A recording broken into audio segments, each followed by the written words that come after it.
Welcome to technical update. Technical আপডেটে আপনাদের স্বাগত। আমি জয়। আজকে আপনাদের দেখাবো কীভাবে কম্পিউটারে ইনস্টল করা কোনো গেম বা কোনো সফটওয়্যার আমরা যদি কম্পিউটার নেটের সাথে কানেক্ট থাকে যে অটোমেটিক আপডেট নিয়ে নেয়, সেটি কীভাবে বন্ধ করা যায়। ধরুন আমি গেম প্লেয়ার ইউজ করছি, আমার কম্পিউটার যদি ইন্টারনেটের সাথে কানেক্ট করা থাকে তাহলে গেম প্লেয়ার অটোমেটিক আপডেট নিয়ে নেয়। এর ফলে অযথা আমাদের ডেটা নষ্ট হয় ও নানা রকম প্রবলেম হয়।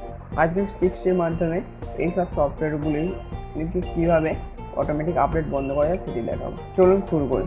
প্রথমে আমরা কন্ট্রোল প্যানেল ওপেন করব। কন্ট্রোল প্যানেল ওপেন করার পর আমরা স্মল আইকন এখান থেকে সিলেক্ট করে নেব।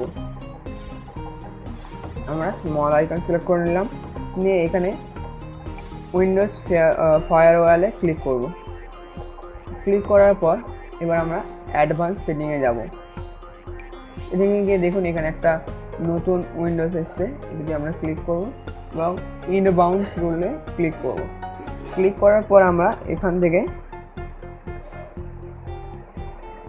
ইনবাউন্ড রুলে ক্লিক করে নিউ রুলে ক্লিক করব। নিউ রুলে ক্লিক করার পর মানে আমরা প্রোগ্রাম সিলেক্ট করতে হবে, সিলেক্ট করা আছে এবং আমরা নেক্সট ক্লিক করলাম। করে দেখুন মানে দিস প্রোগ্রাম প্যাক, মানে যে প্রোগ্রামটি আমরা নেটের অটোমেটিক আপডেট বন্ধ করতে চাইছি সেটি সিলেক্ট করব।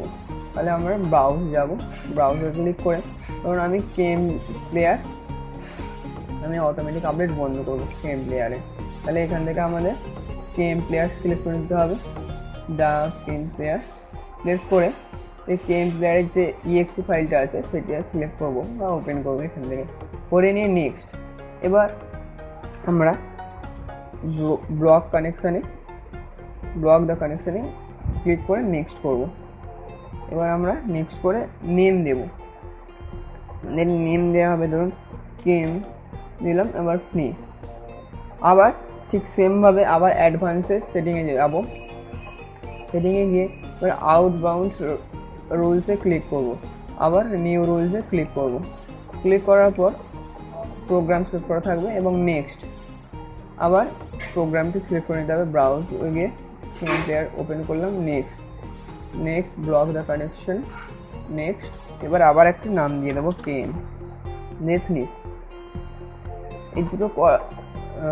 এই দুটো যে করলাম, এই দেখুন এখানে ব্লক কানেকশান আছে। এই গেম প্লেয়ারটি কোনোভাবেই আর নেটের সাথে কানেকশান ও হবে না।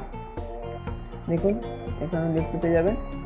এইভাবেই খুব সহজে আমরা কোনো সফটওয়্যার বা গেমসকে নেটের সাথে কানেকশান হতে বা অটোমেটিক আপডেট থেকে বন্ধ করে দিতে পারি। আমাদের আজকের টিপসটি এখানেই শেষ। Thank you for watching. আমাদের চ্যানেলকে সাবস্ক্রাইব করুন, আমাদের ভিডিওতে লাইক করুন, কমেন্ট করুন, শেয়ার করুন। ধন্যবাদ।